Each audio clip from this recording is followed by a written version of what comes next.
Que a graça e o amor do nosso Senhor Jesus Cristo esteja com cada um de nós, hoje e sempre. Amém. Quero fazer um convite para cada um de vocês. Literalmente, fechem os vossos olhos e acompanhem nessa ilustração.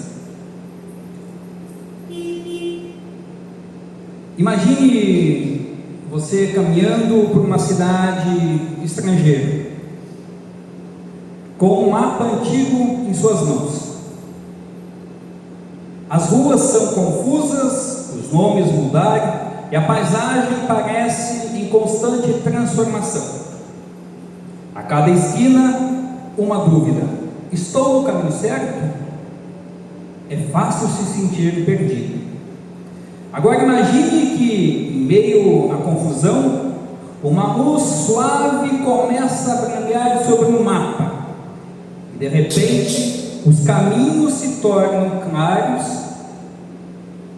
O destino agora é constante e cada vez mais nítido e fácil de identificar aonde se deve chegar.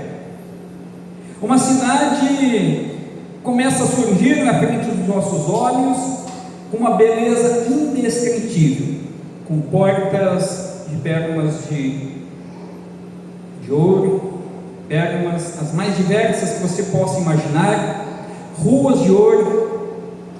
Agora aparece tudo nitidamente. Não é mais um sonho, tão distante quanto parecia no começo, mas uma realidade possível. Feito isso, convido você a caminhar junto a partir dos textos que nós ouvimos. Quem estiver com seus olhos fechados podem abri-los, pois foi possível, imagino eu, de imaginar uma cena em que nós estamos perdidos e aos poucos, conforme a caminhada, começamos a visualizar que as coisas começam a tomar forma e sentido. Essa é a experiência do povo de Deus ao longo da história. Vejamos, o Evangelho de João, capítulo 16, versículo 23 a 33, diz que Jesus não apenas abre um caminho para o Pai, Ele também nos dá liberdade de acesso ao trono da graça. Jesus, conforme o Evangelho de João, que nós ouvimos a promessa de que Jesus nos dá alegria plena, mesmo em meio às aflições do mundo. Por sua vez, o texto de Atos, ouvimos o chamado missionário, quando Paulo é guiado em visão na Macedônia, onde ele encontra uma mulher chamada Lídia, cujo coração é aberto por Deus, onde toda a sua casa é salva pela pregação do Evangelho. Já, por sua vez, quando nós recordamos a leitura do Salmo que ouvimos há pouco, vemos o clamor de um povo que deseja a bênção de Deus, não somente para si, mas para todas as nações, fato que nos leva a olhar e cantar junto com o salmista, dizendo que todas as nações se alegrem e cantem de alegria, porque julgas os povos com justiça e guias as nações do mundo. Por sua vez, em Apocalipse, nós vemos uma visão e é dado então o vislumbre final desta caminhada. A nova Jerusalém, resplandecente, onde não há tempo nem sol, pois o Cordeiro é a luz que guia, protege e ampara ao povo. Hoje, ao meditarmos nesses textos, seremos lembrados de que não estamos perdidos. Deus está conduzindo a história com mão firme, mas com coração misericordioso. Ele traçou um mapa da promessa, a missão da glória, da cruz à glória, e nele somos convidados a caminhar com fé, com esperança e com paz, e bem do próprio Deus. Como diz a letra de um hino que nós cantamos em nossos cultos, Jesus é o guia muito paciente, está presente quer que seja onde for. Ele conhece meus caminhos, meus pensamentos, todos os momentos, é meu bom protetor. Jesus bondoso, alegre sempre, não rejeita o pecador. Estou seguindo o seu caminho, é pedregoso, mas não o deixarei. Mesmo que seja muito penoso, eu vou contente, pois nele o céu terei. Deste caminho eu não desisto, pois é de Cristo não deixarei. Este caminho em Cristo Jesus tem movido os povos a mudarem de vida. Também a nossa vida tem sido mudada todos os dias por meio da palavra, por meio do caminho que Jesus nos oferece, que transformou inicialmente, conhecendo por meio da pregação do próprio Senhor Jesus, pescadores de peixe em pescadores de gente. Este Cristo que nos chama, reúne e nos dá orientações claras das dificuldades que iremos enfrentar no mundo, mas também lembra que por mais que o mundo esteja e seja furioso contra os servos de Deus, Jesus está no comando de tudo, pois ele venceu o mundo, diz o texto do Evangelho, as últimas palavras do Evangelho lido hoje. Ele tirou o peso exportável dos pecados de sobre os nossos ombros e os carregou em amor a cada um de nós.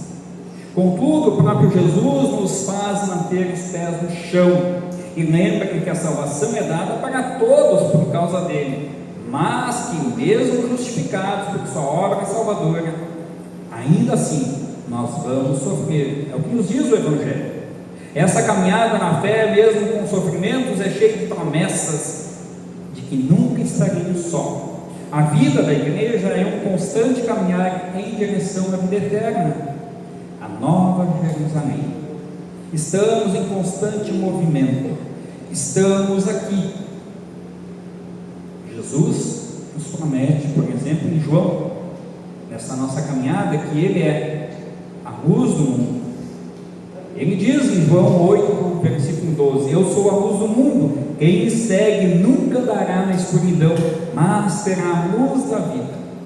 E hoje, no sexto domingo de Páscoa, ou sexto final de semana, ouvimos as palavras que nos falam da missão da igreja, da presença de Cristo ressurreto em meio às tribulações e da glória que nos aguarda. Não desanime. Os sofrimentos são grandes, é bem verdade, mas piores serão se não estivermos em Cristo Jesus. Mas ao mesmo tempo somos lembrados que essa nova vida acontece em um mundo antigo, ferido, em constante oposição ao reino de Deus. E Jesus disse: no mundo vocês vão sofrer, mas tenham coragem, eu venci o mundo. Ainda assim, Ele nos manda crer, orar, testemunhar e esperar. Cabe lembrar, o Evangelho nos coloca no momento antes da paixão de Jesus, aonde Ele prepara os seus discípulos, dizendo que em breve eles terão tristeza e tiveram, fugiram. Foi bem difícil, mas essa tristeza se transformará em alegria, e ela assim aconteceu. O domingo de Páscoa foi um belo exemplo dessa transformação. Como é que está a tua vida? Com Jesus, aquilo que parece impossível tem solução. Tem. Talvez não do seu jeito, mas Deus tem uma solução para cada um de nós. E uma delas é nos dar paz, que excede o humano entendimento. O próprio Senhor Jesus nos lembra que quando então chegarem os momentos difíceis e quando nós precisarmos clamar por ajuda, Ele diz: quando chegar aquele dia, vocês não me pedirão nada, e eu afirmo a vocês que isso é verdade, se vocês pedirem ao Pai alguma coisa em meu nome, Ele lhes dará. Que consolo! Jesus aponta o caminho, a linha de conversa e de livre acesso ao Pai. Este é o WhatsApp permanente do cristão, a ligação direta com Deus. Não precisamos fazer intercessões por meio de imagens, santos, pessoas que já morreram, pessoas queridas. Não, temos a Cristo, que está sempre com os ouvidos atentos para nos ouvir e nos atender. Nunca será preciso intermediários, por mais que algumas denominações insistam em fazer um puxadinho na Bíblia, dizendo: as escrituras aprovam as orações a terceiros.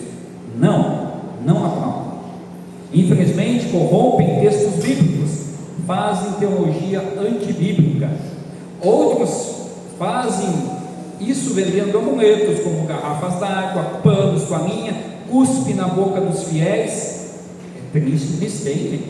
Não se escandalizem. Isso é possível ver nas redes sociais. Você acha vídeos de líderes religiosos cuspindo na boca das pessoas e cobrando por isso. Falas desconectadas, usando até mesmo a língua inglesa, com algumas palavras, alguns chavões, como nós temos visto recentemente, para dizer que é uma revelação divina, e não é. A revelação divina acontece na palavra. Quer conhecer a Deus? Não corra atrás de falsos ensinos. Abra a Bíblia, leia, e você vai ver e ouvir Deus falando contigo. Cuide para não cair na conversa: esse tem determinado poder, esse tem uma revelação de Deus, esse tem os códigos secretos desse ou daquele texto bíblico. Cuidado. O diabo é astuto e engana tantos quanto ele puder. Cuidado. Meus irmãos, as atividades religiosas são cheias de pregações, mas sem Jesus. Mas quem quer chegar a Cristo só tem um caminho a seguir: aceitar que a morte de Jesus na cruz é por nós e por amor a nós. Jesus é o caminho, que é a liberdade plena. Só pode ser conhecido este caminho mediante a obra redentora de Jesus na cruz. Se você quer conhecer Jesus, aquele que dá dinheiro, aquele que dá bênçãos, aquele que faz milagres extraordinários, achando que esse é Jesus, não. Esse não é Jesus. Esse é ilusão e invenção humana. O Jesus que nos salva é aquele que morreu, foi humilhado, cuspido, açoitado em nosso lugar, sendo que as minhas costas e as suas deveriam ter passado por aqueles açoites. Mas Jesus, deixa que eu assumo o teu lugar. As pessoas precisam saber disso e crer que foi por amor a nós. A verdade é que Jesus não apenas abre o caminho para o Pai, Ele também nos dá liberdade de acesso ao trono da graça, que é imenso, e todos, por meio da fé, são salvos. Todos aqueles que clamam por misericórdia têm essa misericórdia, têm o perdão dos pecados. A Bíblia nos garante isso. Eu sei que algumas denominações religiosas distorcem isso e colocam medo nas pessoas, mas não precisa ter medo. Apenas confie que Jesus morreu por você. É simples. É tão simples que nós às vezes somos levados a desconfiar. Será mesmo que eu mereço tudo isso? Eu que não fiz nada? Nós queremos sempre fazer alguma coisinha.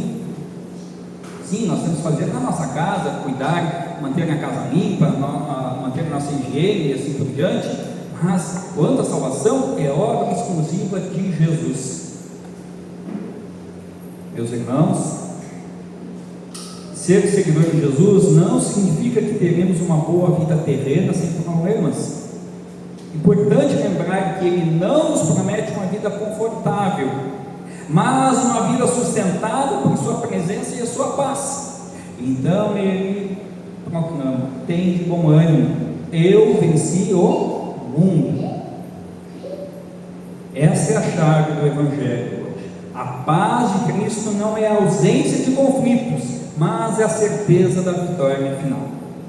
Não é escapismo, é coragem fundamentada na cruz e ressurreição. Quem está na igreja e acha que por causa disso terá uma vida fácil, está equivocado no seu entendimento sobre a vida cristã. E quem acha que ir na igreja só de vez em nunca, também está equivocado. Eu sempre lembro do terceiro mandamento: santificarás no dia do descanso. Você pode olhar lá na Bíblia, em Êxodo 20, versículo 8 até o 11, é um dos mais extensos, mas é categórico. Deus diz: naquele dia você não trabalha, nem você, nem seus animais, nem seus empregados, mas é dia de descansar no Senhor. Na igreja luterana não é diferente. Nós descansamos no Senhor, e ninguém tem autonomia para dizer: hoje eu não vou no culto. Ninguém. Não interessa quem você é, o que você pensa que você é. Eu e você, nós não temos a liberdade, Deus não para casa sempre que tivermos a oportunidade de ter os cultos públicos. É preciso, meus amados irmãos, que nós entendamos essas coisas. Uma situação bem clara a respeito é que as pessoas convertidas sofrem e sofrerão perseguições. Veja como foi a vida dos primeiros cristãos. Eles tiveram que fugir para longe de Jerusalém. Mesmo assim, os perseguidores foram atrás. Observe, por exemplo, a leitura de Atos dos Apóstolos. Ali se fala muito do apóstolo Paulo, que foi pregador, um grande mensageiro aos gentios. Não é as pessoas gentios no sentido de ser caridosos, não. Gentios eram as pessoas que não eram do povo de Israel. E nós fazemos parte. Eu não sou judeu, mas nós fazemos parte desse povo porque Deus nos chamou, nos convidou por meio da pregação do Evangelho. E lá, quando apareciam os perseguidores, além de fazer com que os discípulos de Jesus fossem açoitados, eles inventavam mentiras, inventavam umas regrinhas. Olha, mas se você quer realmente servir a Deus, você ainda precisa seguir esse ou aquele costume. Mas Jesus disse: tenha coragem, eu venci o mundo. Mas também mostra que Jesus está em missão conosco.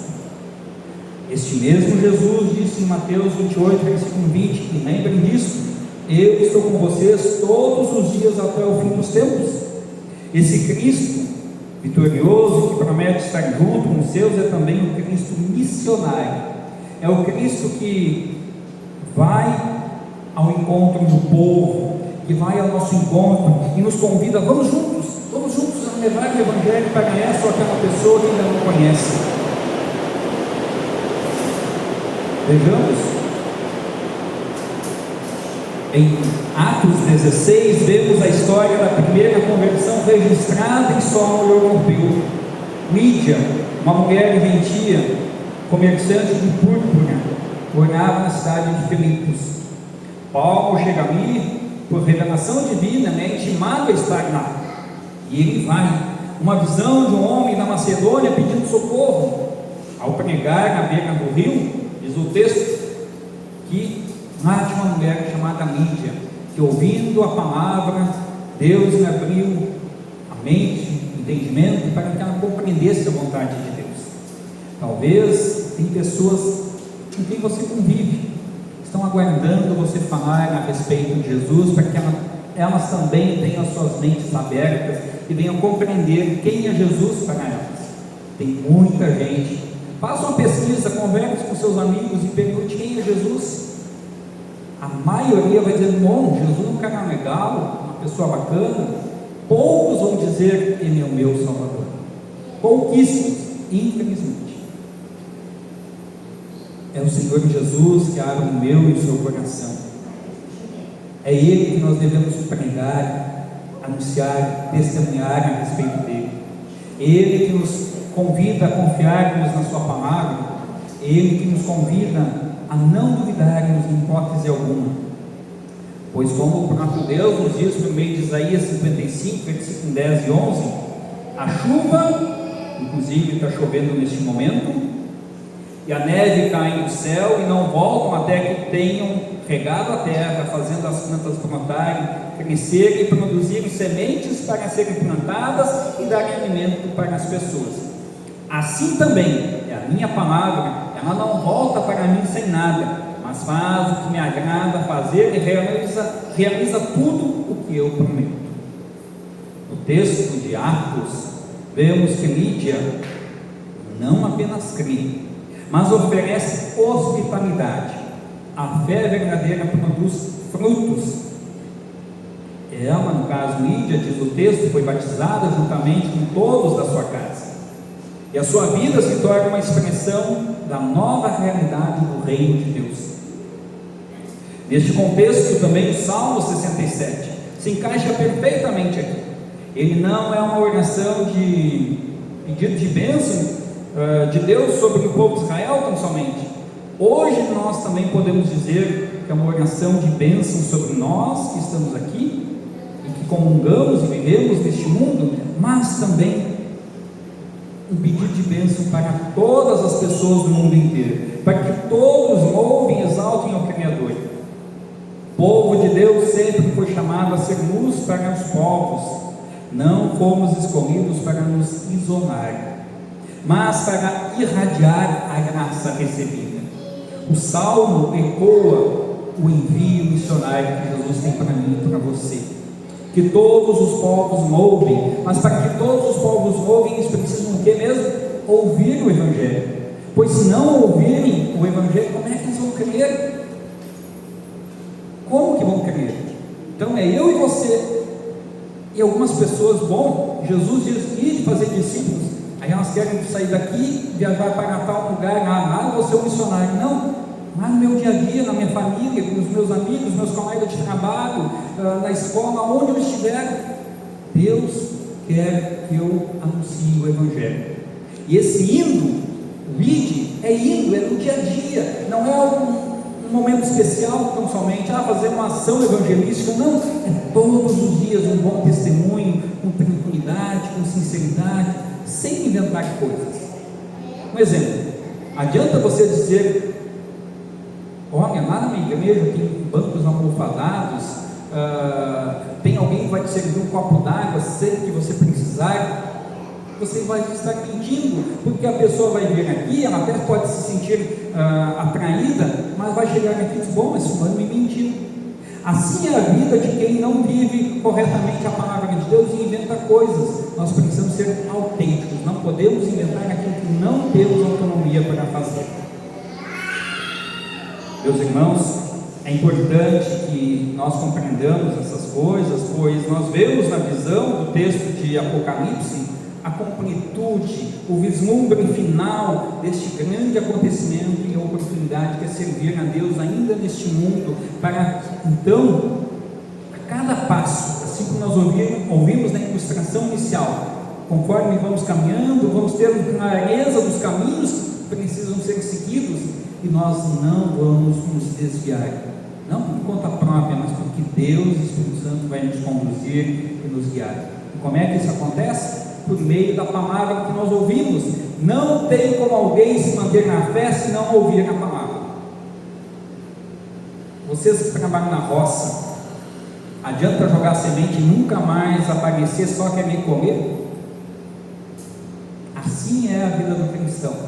Ouvir a palavra uma vez e fazer de conta que agora é só no dia da minha morte, você está recebendo uma semente que provavelmente não vai dar fruto nenhum, pois vai ser sufocada pelo mato e assim por diante. Assim é a nossa vida de fé. Como uma semente, para produzir adequadamente, precisa ser limpada, capinada direitinho, regada na medida certa. Não adianta botar muita água também, né? Precisa tudo na medida certa, o adubo na quantidade certa. Assim é a nossa vida de fé. Todos os dias, todas as semanas, nós precisamos ouvir o Evangelho para sermos alimentados. E assim, quando chegar no tempo certo, Deus vai dizer: bom, este está pronto para ser guardado no meu celeiro. E aí nós vemos no texto de Apocalipse, como comentamos há pouco, lá as coisas vão ser extraordinariamente lindas. Não haverá lágrima, choro, não precisaremos do sol, da lua, pois a luz do Cordeiro estará nos conduzindo, o próprio Cristo estará nos conduzindo, nos iluminando todo o sempre. Mas ainda neste mundo nós já vivemos o já e o ainda não. Já temos paz com Deus, já fomos salvos, já recebemos o Espírito de Deus mediante o santo batismo, mas ainda sofremos, ainda lutamos, ainda choramos. Em nossas orações, como disse Jesus, podemos ir diretamente ao Pai, confiando que Ele nos ouve por causa de Jesus. Na missão, sejamos como Paulo, sensíveis ao chamado de Deus. Não percam as oportunidades. Eu comentei com Vaguei, Adriana e a Osiene, uma bela oportunidade surgiu para nós, na nossa congregação, que ainda no final do culto vou falar. Então não podemos perder as oportunidades. Enquanto nós caminhamos neste mundo atribulado, guardemos em nosso coração uma certeza: Cristo venceu o mundo. Assim, meus irmãos, ficamos com coragem, com ousadia. Cristo ressuscitado vive e reina. Isto é irrefutável, isto é um fato. Mas também é um fato que Ele nos ouve, é um fato que Ele nos sustenta, é um fato que Ele nos guia, é um fato que Ele ilumina o nosso caminho mediante a Sua palavra. Sem a palavra de Deus não tem como chegar a Deus, pois sem a palavra de Deus, como é que nós vamos conhecer o Deus vivo? Não é possível. E um dia, também é um fato que ainda vamos viver, Ele nos levará à cidade eterna, a Nova Jerusalém, onde a Sua paz será perfeita. Se nós não nos sentimos seguros pela certeza de que Jesus está conosco, imagine desfrutar isso plenamente na eternidade, onde a Sua luz nunca se apagará. Que Deus nos guarde com essa certeza e esperança. Amém.